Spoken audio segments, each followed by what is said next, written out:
बिस्मिल्लाहिर्रहमानिर्रहीम। हमारा आज का topic multiple inheritance. Multiple inheritance की ज़रूरत उस वक्त पेश आती है जब एक क्लास मल्टीपल क्लासेस के कैरेक्टरिस्टिक्स को रीयूज़ करना चाहे। जैसे यहाँ पे हम देख रहे हैं, यहाँ पे ये डायग्राम है जी।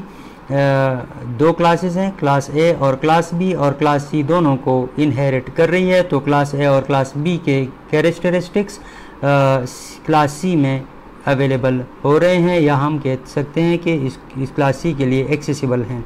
ये देखिए सिंटैक्स कुछ इस तरह से हो सकता है। क्लास ए उसकी बॉडी है, क्लास बी दूसरी है क्लास है जी उसकी बॉडी, और क्लास सी पब्लिकली ए को इनहेरिट कर रही है, और साथ में कॉमा लगा के हम दो या दो से ज़्यादा क्लासेस के लिए हम मल्टीपल इनहेरिटेंस कर सकते हैं। तो कॉमा लगाते जाएंगे। तो क्लास सी पब्लिकली ए कॉमा पब्लिकली बी को इनहेरिट कर रही है। तो क्लास सी में क्लास ए और क्लास बी दोनों के कैरेक्टरिस्टिक्स इनहेरिट हो रहे हैं। मल्टीपल इनहेरिटेंस की एग्जांपल के लिए ये एक इमेज ली गई है वर्चुअल यूनिवर्सिटी ऑफ पाकिस्तान के ऑब्जेक्ट ओरिएंटेड प्रोग्रामिंग के स्लाइड से। यहाँ पे एक व्हीकल है, एमपीबीएस व्हीकल, जिसमें दो क्लासेस के कैरेक्टरिस्टिक्स मौजूद हैं, एक क्लास कार और एक क्लास बोट, क्योंकि ये ऐसी गाड़ी है जो खुश्की पर भी चल सकती है और पानी में भी चल सकती है। तो ये कार की खसूसियात और बोट की खसूसियात इस दोनों खसूसियात इस एमपीबीएस व्हीकल की क्लास में इनहेरिट होके आ रहे हैं। एक और एग्जांपल देख लें। ये क्लास टीचर है और क्लास स्टूडेंट, दो क्लासेस हैं, और कोई एक और क्लास है पीएचडी स्कॉलर। तो पीएचडी स्कॉलर कोई ऐसा टीचर है जो पीएचडी में एनरोल होके स्टूडेंट भी है और उसी डिपार्टमेंट में वो पढ़ा भी रहा है, टीचर भी है। ये देखिए क्लास टीचर, प्रोटेक्टेड इन teacher ID, character designation etcetera, और भी इसके कैरेक्टरिस्टिक्स हो सकते हैं, मेंबर फंक्शंस हो सकते हैं। और इस तरह से क्लास स्टूडेंट, उसमें प्रोटेक्टेड इन रोल नंबर है और उस क्लास का नाम है कि कौन सी क्लास में वो इनरोल है ये स्टूडेंट। तो क्लास पीएचडी स्कॉलर वो पब्लिकली टीचर को और पब्लिकली स्टूडेंट को इनहेरिट कर रही है। तो दोनों टीचर और स्टूडेंट क्लासेस के मेंबर फंक्शंस और कैरेक्टरिस्टिक्स जो हैं वो पीएचडी स्कॉलर की क्लास में अवेलेबल हैं, एक्सेसिबल हैं। ये एग्जांपल देख लेते हैं। हमारे पास क्लास है, इसमें पब्लिक वाइड फन ए के नाम से फंक्शन है, cout fun A function of class A, और क्लास बी है जी पब्लिक वाइड फन बी, और उसमें cout fun B function of class B है।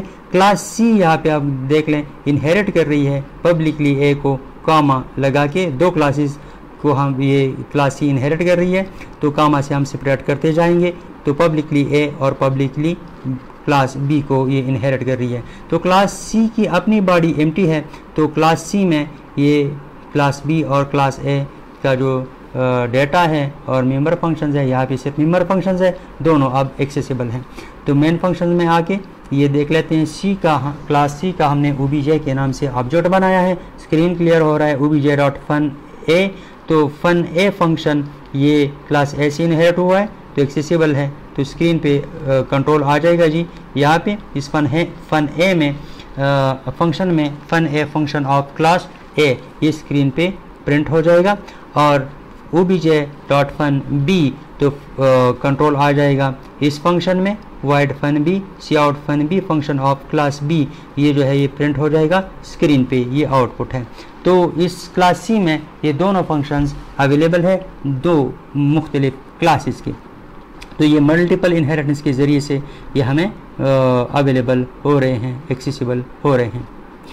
अब मल्टीपल इनहेरिटेंस में हमारे पास एम्बिग्विटी का प्रॉब्लम आ जाता है, और ये मसला उस वक्त आता है जब दो क्लासेस में कोई एक सेम फंक्शन हो, सेम नाम का फंक्शन हो, और कोई तीसरी क्लास दोनों क्लासेस को इनहेरिट अगर कर लें, तो वो दोनों फंक्शंस चूँकि इनहेरिट हो रहे हैं, तो जब हम चाइल्ड क्लास या डिराइव्ड क्लास का ऑब्जेक्ट बनाएंगे और उसके ज़रिए से उस फंक्शन को कॉल देंगे, तो कंपाइलर एम्बिगुअस हो जाता है और वो कंप्लेन कर लेता है कि उसको पता नहीं है कि कौन से क्लास के फंक्शन को वो या मेथड को वो इन्वोक कर दें। या भी इस डायग्राम में देख लें, ये क्लास ए है, इसमें वाइड शो के नाम से फंक्शन है, और क्लास बी और क्लास सी ये दोनों क्लासेस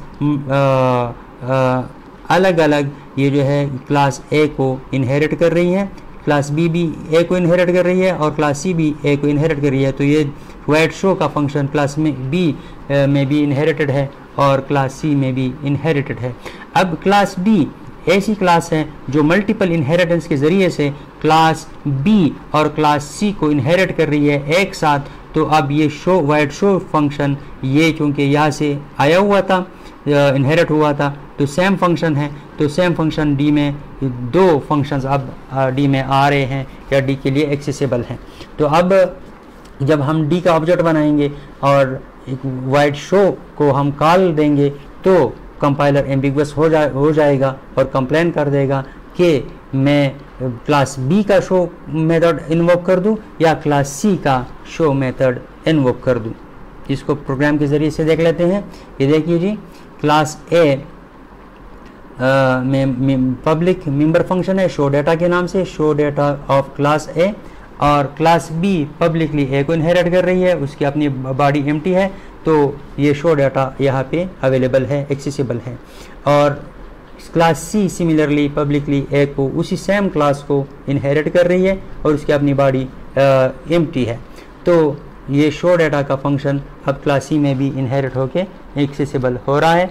अब क्लास डी पब्लिकली बी और पब्लिकली सी क्लास को इनहेरिट कर रही है, क्योंकि बी और सी में ये शो डाटा का फंक्शन मौजूद है। तो ये दोनों फंक्शंस अब क्लास डी में आ रहे हैं। अब ये मेन मेथड में आके या मेन फंक्शन में आके देख लेते हैं। डी का क्लास डी का हमने objd के नाम से ऑब्जेक्ट बनाया है। अब इस स्टेटमेंट में objd.showData, तो इस स्टेटमेंट पे आके कंपाइलर एम्बिगुअस हो जाएगा और कंप्लेन कर देगा, और ये स्टेटमेंट जो है एग्जीक्यूट नहीं होगी, कंपाइल टाइम एरर है, तो प्रोग्राम हमारा कंपाइल नहीं होगा। और यहाँ पे अब कंपाइलर इसलिए एम्बिगुअस है कि ये जो शो डाटा का फंक्शन है ये क्लास बी का मैं यूज़ कर लूँ या क्लास सी का मैं यूज़ कर लूँ, तो उसको इन्वोक करने में उसके लिए अब प्रॉब्लम है। तो अब हम इस प्रॉब्लम को हम इस तरह से रिजॉल्व कर सकते हैं कि objd डॉट हम क्लास का नाम और स्कोप रिजोल्यूशन ऑपरेटर और फिर मेथड का नाम लिख लेते हैं। तो ये देखिए, हम कहते हैं कि objd के लिए कौन सा शो डाटा फंक्शन कॉल कर लो, ये क्लास बी से जो इनहेरिट होके आया हुआ है उसको कॉल कर दो। तो ये कॉल आ जाएगी इसी स्टेटमेंट में, क्योंकि ये यही फंक्शन है जो क्लास बी में के ज़रिए से यहाँ पे अवेलेबल है। तो show data of class A print हो जाएगा और objd.c, अब हम यहाँ पे ये कह रहे हैं ये जो शो डाटा है ये सी क्लास से जो इनहेरिट होके आ रहा है उसको आप इन्वोक कर लो। तो इस तरह से ये एम्बिग्विटी रिजॉल्व हो गई है।